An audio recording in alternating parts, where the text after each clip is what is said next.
Hello साथियों, आज की वीडियो में हम कवर करेंगे 100 जीके के क्वेश्चंस और ये हमारी 1000 लूसेंट के क्वेश्चंस है। उनकी सीरीज का तीसरा पार्ट है।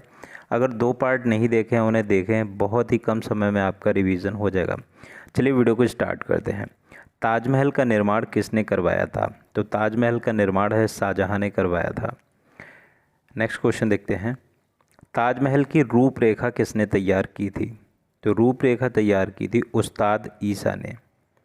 इसके बाद में ताजमहल का निर्माण करने वाला मुख्य स्थापत्य कलाकार कौन था? मेन आर्किटेक्ट कौन था? तो मेन था उस्ताद अहमद लाहौरी। नेक्स्ट, मयूर सिंहासन का निर्माण किसने करवाया था? तो मयूर सिंहासन का निर्माण शाहजहाँ ने करवाया था। शाहजहाँ के शासनकाल को क्या कहा जाता है? शाहजहाँ ने बहुत सारी इमारतें बनवाई थी, इसलिए स्थापत्य कला का स्वर्णकाल कहा जाता है। और चित्रकला का स्वर्णकाल कहा जाता है जहांगीर के काल को। लाल किला, दीवाने आम, दीवाने खास, दिल्ली की जामा मस्जिद, आगरा की मोती मस्जिद आदि का निर्माण किसने करवाया था? तो दिल्ली का लाल किला, दीवाने आम, दीवाने खास, जामा मस्जिद, आगरा की मोती मस्जिद का निर्माण करवाया था शाहजहाँ ने। नेक्स्ट क्वेश्चन देखते हैं। शाहजहाँ को बंदी किसने बनाया था जहाँ उसकी मौत हो गई? तो शाहजहाँ को बंदी बनाया था औरंगजेब ने, और उसके बेटे ने, मतलब औरंगजेब उसका बेटा ही था, और वहाँ उसकी मौत हो गई थी। जिंदा पीर के नाम से कौन जाना जाता था? तो औरंगजेब जाना जाता था। औरंगजेब ने किस सिख गुरु की हत्या करवा दी थी? तो औरंगजेब ने तेग बहादुर, जो 9वें सिख गुरु थे, उनकी हत्या करवा दी थी। बीवी के मकबरे का निर्माण किसने करवाया था? तो ये औरंगजेब ने करवाया था। जो कहाँ स्थित है? तो ये स्थित है औरंगाबाद, महाराष्ट्र में। ठीक है। नेक्स्ट, औरंगजेब की मृत्यु किस वर्ष हुई? क्योंकि औरंगजेब जो मुग़ल एम्पायर था, इसमें सबसे मतलब लास्ट का जो पावरफुल शासक था वो औरंगजेब ही था। तो इसकी मृत्यु का कई बार क्वेश्चन पूछ लिया जाता है। तो 1707 में। इसके बाद में जो भी मतलब शासक हुए वो इतने ज़्यादा स्ट्रांग नहीं थे। तो आपको याद रखना है। मराठा साम्राज्य का संस्थापक कौन था? तो मराठा साम्राज्य का संस्थापक शिवाजी थे। शिवाजी के पिता का नाम क्या था? शिवाजी के पिता का नाम था शाहजी भोसले। शिवाजी की माता का नाम क्या था? तो शिवाजी की माता का नाम था जीजाबाई। नेक्स्ट, शिवाजी के गुरु कौन थे? तो शिवाजी के गुरु थे गुरु रामदास। शिवाजी को राजा की उपाधि किस मुग़ल शासक ने दी थी? तो औरंगजेब ने ही उपाधि दी थी। शिवाजी और महाराजा जयसिंह के बीच कौन सी संधि हुई थी? तो पुरंदर की संधि हुई थी। और शिवाजी के जो समकालीन पूछा जाता है तो संत तुकाराम शिवाजी के मतलब समकालीन थे, ये भी आपको याद रखना है। शिवाजी के मंत्रिमंडल को क्या कहा जाता था? तो शिवाजी के मंत्रिमंडल को अष्टप्रधान कहा जाता था। शिवाजी ने दरबार में किस भाषा का प्रयोग किया? तो शिवाजी ने दरबार में किस भाषा का प्रयोग किया? मराठी का। शिवाजी के समकालीन कौन थे? संत तुकाराम। इसके बाद में शिवाजी के शासन के दौरान लगने वाले 2 कर कौन से थे? तो चौथ और सरदेश मुखी। ठीक है। तो चौथ उन पे लगाया जाता था जो मतलब जो शिवाजी के एरिया के थे और जहाँ पे मुग़लों का शासक मतलब शासन था। शिवाजी के उत्तराधिकारी कौन थे? तो संभाजी शिवाजी के उत्तराधिकारी बने। इसके बाद में देखते हैं। खेड़ा का युद्ध किसके बीच हुआ था? तो खेड़ा का युद्ध साहू और ताराबाई के बीच में हुआ था।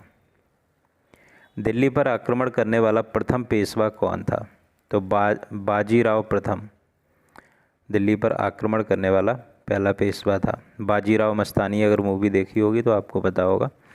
प्रथम आंग्ला मराठा युद्ध किस संधि के साथ समाप्त हुआ? तो प्रथम आंग्ला मराठा युद्ध है सालवाई की संधि के बाद में समाप्त हो गया। इसके बाद द्वितीय आंग्ला मराठा युद्ध किस संधि के साथ समाप्त हुआ? तो देवगांव की संधि। यहाँ से क्वेश्चन एग्जाम में पूछ लिया जाता है और हम सोचते हैं कि ये पता नहीं क्वेश्चन कहाँ से हैं। तो ये बस आपको संधियाँ कुछ है, मुश्किल से 10-12 संधियाँ हैं जो आपको याद रखनी है। कि सालवाई की संधि है प्रथम आंग्ला मराठा युद्ध है, इस संधि के बाद में समाप्त हुआ। और देवगांव की संधि के बाद द्वितीय आंग्ला मराठा युद्ध समाप्त हुआ। अवध के संस्थापक कौन थे? बाद में जब मुग़ल एम्पायर कमज़ोर पड़ता गया, फिर जो बड़े बड़े एरिया थे उनमें मतलब वहाँ के राजाओं ने अपने राज्य को स्वतंत्र कर दिया था। तो इस तरह से अवध, बंगाल और इस तरीके से अलग से मतलब राज्य बने थे और यहाँ के राजा बने थे। तो अवध की स्थापना की थी फिर सादत खान ने। ठीक है, नेक्स्ट देखते हैं हैदराबाद का संस्थापक कौन था? तो हैदराबाद का संस्थापक था चिनक्लीज खां। नेक्स्ट है बंगाल का संस्थापक कौन था? तो बंगाल का संस्थापक था मुर्शीद कुली खां। शाहे खबर किस मुग़ल बादशाह का उपनाम था? तो शाहे खबर था बहादुर शाह का, बहादुर शाह या बहादुर शाह प्रथम। नेक्स्ट, मुग़ल इतिहास में सैयद बंधु कौन थे? तो सैयद बंधु मतलब राजा बदलने और नए बनाने के मामले में बहुत ज़्यादा चर्चित थे, हुसैन अली खान और अब्दुल्ला खान। लंपट मूर किस मुग़ल बादशाह को कहा जाता था? तो लंपट मूर कहा जाता था जहांदर शाह। तो इस तरीके से जब इनके निक नेम थे तो इससे समझ सकते हो कि ये बादशाह कितने ज़्यादा कमज़ोर थे। उसके बाद घृणित कायर किस मुग़ल बादशाह को कहा जाता था? तो फर्रुखसियर को कहा जाता था घृणित कायर। रंगीला बादशाह किस मुग़ल बादशाह को कहा जाता था?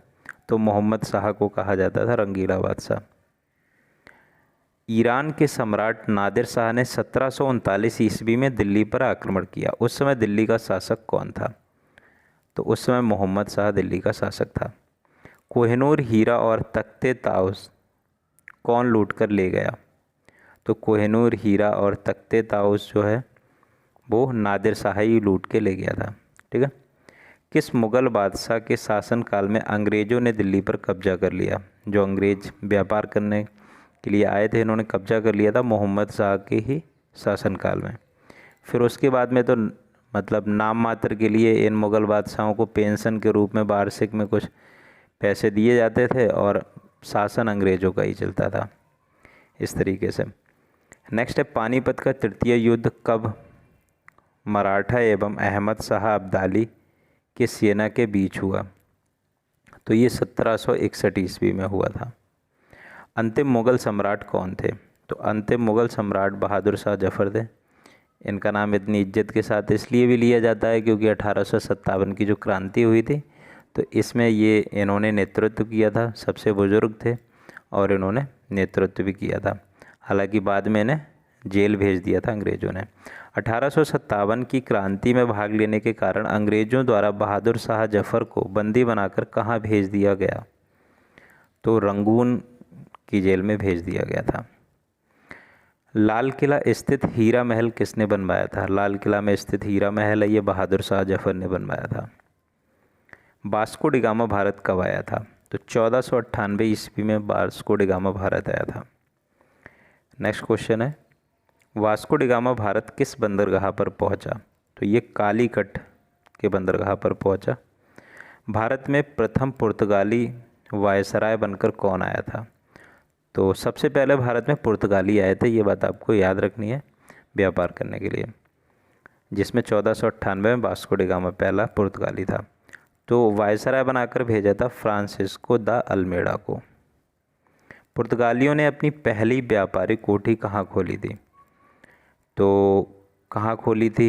यहाँ पे बहुत सारी कन्फ्यूजन लोगों को हो जाती है, तो यहाँ पे मैं एक छोटी सी ट्रिक बताता हूँ। जैसे पुर्तगालियों गालियों में गालियाँ आ रही हैं और गालियाँ वैसे आजकल अगर चीन को दें तो कोई उसमें गलत बात नहीं है, क्योंकि ऐसा वायरस इन्होंने भेज दिया कि यहाँ 2 साल कैसे हम लोगों के वेस्ट हो गए, जॉब वगैरह सब कितना लेट हो गई।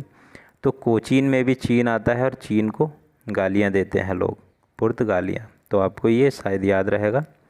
इसके बाद में पुर्तगालियों के बाद भारत में कौन आए थे? तो फिर डच आए थे पुर्तगालियों के बाद। इसके बाद कई अंग्रेज आए थे। डचों ने भारत में अपनी प्रथम व्यापारिक कोठी 1605 ईस्वी में कहाँ स्थापित की? तो मसूलीपट्टनम में की थी। ठीक है, इसके बाद में देखते हैं नेक्स्ट क्वेश्चन। पुर्तगाली ईस्ट इंडिया कंपनी की स्थापना किस वर्ष हुई? तो ये हुई 1498 ईस्वी में। वास्को डी गामा आया था उसी वर्ष। अंग्रेजी ईस्ट इंडिया कंपनी की स्थापना किस वर्ष हुई? तो अंग्रेजी ईस्ट इंडिया कंपनी की स्थापना हुई 1600 ईस्वी में। यहाँ पे कन्फ्यूजन क्रिएट नहीं करनी है। डचों का भारत में अंतिम रूप से पतन 1759 ईस्वी को अंग्रेज और फ्रांसीसियों के मध्य किस युद्ध में हुआ था? तो यहाँ पे डचों का अंत हुआ था बेदरा के युद्ध में। ठीक है। नेक्स्ट है, मुगल दरबार में जाने वाला प्रथम अंग्रेज कौन था? तो प्रथम अंग्रेज था कैप्टन हॉकिंग। ठीक है। नेक्स्ट है, कैप्टन हॉकिंग किस मुगल बादशाह के दरबार में जेम्स प्रथम का राजदूत बनकर गया था? जेम्स प्रथम का राजदूत बनकर गया था जहांगीर के दरबार में। नेक्स्ट, भारत आने वाला पहला अंग्रेजी जहाज कौन सा था? तो रेड ड्रैगन था। नेक्स्ट, पुर्तगालियों ने चार्ल्स द्वितीय को के दहेज के रूप में कौन सा शहर दिया था? पुर्तगालियों ने चार्ल्स द्वितीय को दहेज के रूप में दिया था मुंबई शहर। पुडुचेरी की संधि के साथ कौन सा युद्ध विराम हुआ? तो पुडुचेरी की संधि के साथ द्वितीय कर्नाटक युद्ध विराम हुआ। बांडीवास का युद्ध अंग्रेजी सेना ने फ्रांसीसियों को बुरी तरह से किस वर्ष में हराया था? तो 1760 में बांडीवास का युद्ध हुआ था। ये बात आपको याद रखनी है। इसके बाद बंगाल का पहला नवाब कौन था? तो मुर्शीद कुली खां। नेक्स्ट क्वेश्चन, कालकोठरी की त्रासदी नामक घटना किस बंगाल के नवाब से संबंधित है? इसमें लगभग 140 के करीब अंग्रेज़ों को एक बंद कालकोठरी में बंद कर दिया था और उसके बाद में लगभग 10-15 लोग ही जिंदा बचे थे, बाकी सब के सब मर गए थे। तो सिराजुद्दौला ने ये किया था। प्लासी का युद्ध रॉबर्ट क्लाइव और सिराजुद्दौला के बीच में किस वर्ष हुआ था? तो ये 1757 ईस्वी में हुआ था। प्लासी के युद्ध में सिराजुद्दौला से किसने धोखाधड़ी की थी? तो सेनापति मीर जाफ़र ने की थी और इस धोखाधड़ी करने का इनाम दिया था अंग्रेज़ों ने कि बंगाल का नवाब भी बना दिया था मीर जाफ़र को। प्लासी किस नदी के किनारे स्थित है? भागीरथी नदी के किनारे है। बंगाल की राजधानी का क्रम क्या था? बंगाल की पहले राजधानी ढाका, मुर्शिदाबाद, फिर मुंगेर। साथियों, वीडियो को लाइक शेयर ज़रूर कर दें और पहली बार विजिट कर रहे हैं तो सब्सक्राइब ज़रूर कर लें। नेक्स्ट क्वेश्चन है, बक्सर का युद्ध अंग्रेज़ों और मीर कासिम, मीर जफ़र के बाद मीर कासिम जो मीर जफ़र के दामाद थे वो बने थे, मतलब उन्हें अंग्रेज़ों ने बनाया था। बाद में मीर जो जफ़र हैं इन्हें रियलाइज़ हुआ था कि इन्होंने धोखाधड़ी करके गलत किया था, फिर अंग्रेज़ों ने उन्हें कान पकड़ के हटा दिया था और मीर कासिम को बना दिया था। फिर मीर कासिम को भी लगा कि हम तो कठपुतली हैं, तो मीर कासिम और अवध के नवाब सिजाउद्दौला और मुग़ल सम्राट शाह आलम द्वितीय, इन लोगों ने मिलकर लड़ा था अंग्रेज़ों से युद्ध, बक्सर का युद्ध। हालांकि इसमें भी हार गए थे, लेकिन यहाँ से क्वेश्चन बहुत पूछा जाता है। मुग़ल सम्राट कौन थे? शाह आलम द्वितीय थे। और अवध के नवाब सिजाउद्दौला थे और मीर कासिम, इन लोगों ने लड़ा था और 1764 ईस्वी में ये हुआ था और 1757 ईस्वी में प्लासी का युद्ध हुआ था। बक्सर के युद्ध में अंग्रेजी सेना का सेनापति कौन था? तो हेक्टर मुनरो था। नेक्स्ट क्वेश्चन देखते हैं, हैदर अली मैसूर का शासक किस वर्ष बना? तो 1761 में बना मैसूर का शासक हैदर अली। हैदर अली की मृत्यु किस युद्ध में हुई? तो द्वितीय आंग्ल मैसूर युद्ध में हुई। नेक्स्ट क्वेश्चन देखते हैं, हैदर अली का उत्तराधिकारी कौन बना? तो हैदर अली का उत्तराधिकारी बना टीपू सुल्तान। नेक्स्ट क्वेश्चन देखते हैं, तृतीय आंग्ल मैसूर युद्ध किस संधि के साथ समाप्त हुआ था? तो श्रीरंगपट्टनम की संधि के साथ तृतीय आंग्ल मैसूर युद्ध समाप्त हुआ था। टीपू सुल्तान की मृत्यु श्रीरंगपट्टनम के आखिरी युद्ध चतुर्थ आंग्ल मैसूर युद्ध में किस वर्ष हुई? तो 1799 में हुई थी टीपू सुल्तान की मृत्यु। चतुर्थ आंग्ल मैसूर युद्ध में गवर्नर जनरल कौन था? तो बेलेजली था, लॉर्ड बेलेजली गवर्नर जनरल था। टीपू सुल्तान का लोकप्रिय नाम क्या था? तो शेरे मैसूर था, क्योंकि जो टीपू सुल्तान का झंडा था उस पर शेर बना हुआ था और इन्हें शेरे मैसूर भी कहते थे। सिख संप्रदाय की स्थापना का श्रेय किसको जाता है? तो गुरु नानक देव जी को जाता है। नेक्स्ट क्वेश्चन देखते हैं, गुरु नानक देव किसके समकालीन थे? तो बाबर एवं हुमायूं के समकालीन थे नानक देव जी। गुरु नानक देव जी की मृत्यु कहाँ हुई थी? तो करतारपुर में हुई थी, पाकिस्तान में जो कि है। सिखों के दूसरे गुरु का नाम क्या है? तो सिखों के दूसरे गुरु थे गुरु अंगद। नेक्स्ट क्वेश्चन, गुरुमुखी लिपि का आरंभ किसने किया था? तो गुरु अंगद ने ही किया था गुरुमुखी लिपि का आरंभ। नेक्स्ट है सिखों के धार्मिक ग्रंथ आदि ग्रंथ की रचना किसने की थी? तो गुरु अर्जुन देव ने की थी। ये 5वें गुरु थे सिखों के।